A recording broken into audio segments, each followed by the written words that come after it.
Good afternoon. My name is Bob Purdon, and again, I'd like to just remind everyone that I have been on YouTube as far as Purdon's Perspective and giving an overview of my opinion of many of the sales issues that we're dealing with, believing that there's a great opportunity to really upgrade the profession, which I believe has been stagnant really over a number of years. So we've pursued what we have at the moment as far as knowledge to allow that upgrade at the salesperson's level to really enhance their position. You know that I don't call people salespeople as professionally. I call them product specialists because I believe that's exactly where the game is played, knowing that selection is number one.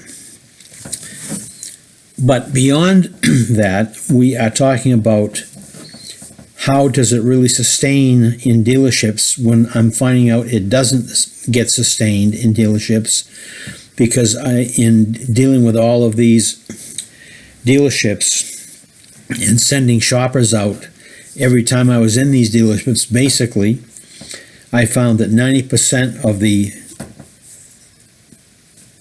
structure is not being applied. So that means that people are hearing it, obviously. The information is probably very good, but there is no retention of that information, and there's no consistency of actually getting the job done. Again, there are three things that make a company, person, whatever, successful. Number one is desire. Number two is having a plan. This has probably been proposed to many people. But number three is executing that plan. And if any one of those three elements are not there, then of course we won't reach the potential that we could achieve if we stayed on that game. So to keep this moving in the most important way, which is consistency, and having it part of a dealership structure, I have already put together a automotive sales management guide, and I'm going to present it to you now in the sense of a series of slides and discuss each one up to a point. Then we'll take a break and we'll resume it a little bit later date. Let's take a look at the table of contents. We have the foundation, dealership culture, the manager-coach aspect, the world of coaching, coaching strategy, negative trends and solutions, the senior manager overview, policies and procedures, negotiating structures, presentation of different figures, pay plans, what have you, reports. So these are all the factors, if you will, or all the avenues that are an option, at least, for people to observe and really utilize. So let's go down through this concept, if you will, of the management structure and the management culture. The foundation of this guide is most important because there are a number of factors that I mentioned to provide the manager with the finest tools to set the manager apart from the average approach to managing. In concept, what good is an artist without paint? What good is a cook without a kitchen? What good is a race car driver without a car? What good is a jockey without a horse? In other words, there is a fundamental factor for all of the following tools to be applied successfully that all of these professions have. That ingredient being the customer's interest and desire for a specific vehicle in the automobile business. We believe that our fundamental objective before any other is the selection of a specific vehicle. So there has to be an objective. When we say specific vehicle, there has to be a specific objective that everybody is heading for, that everything is heading towards. I went to a Disneyland training session, and the most important aspect of it to me was when they said, what is the number one goal of Disney? And I thought about it and think of all of these things that we've been observing and looking at, and they brought it to a very simple conclusion by saying the number one objective is happiness. And I sat there and thought for a minute, happiness. Geez, now that you think of it, when you walk into the compound, I don't see any construction equipment. I don't see anything other than the world of happiness. All the adjustments and costuming and all of that is done below ground.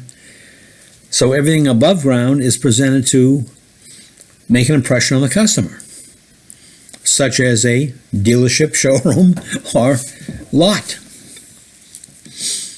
And the funny thing is, they have done such a great job in promoting and producing and executing the opinion and the world of happiness that they have thousands of people probably every day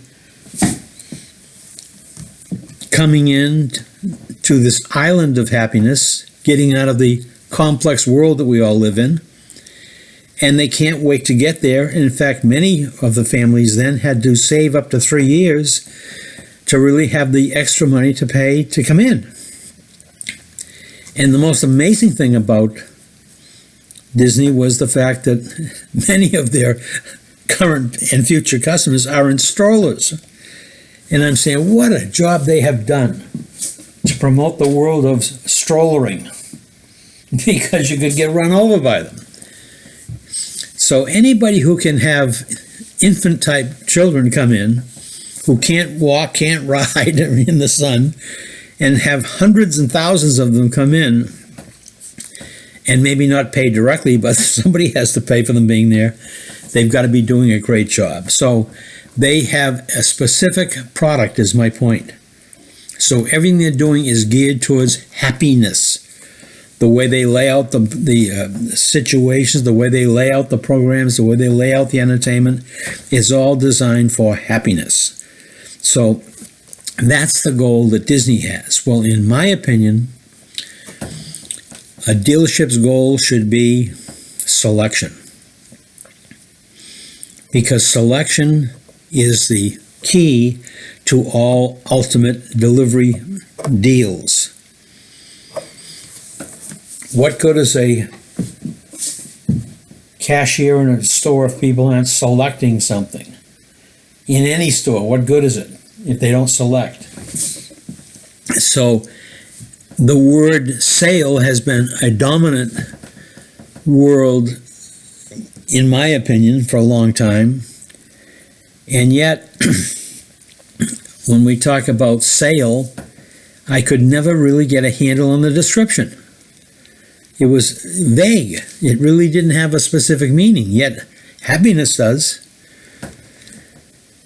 So selection to me is what it's all about. So everything on the dealership's side should be geared towards selection, because only with a selection can the customer experience all the benefits of doing business at the dealership and really pay attention to it.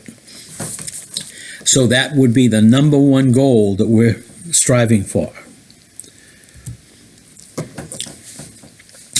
So in the management structure side of the business, we talk about what kind of a documented sales process do we have? And these are questions you can ask yourselves. I'm not challenging anybody. I just like to have you look at what we consider to really have a stage for top production.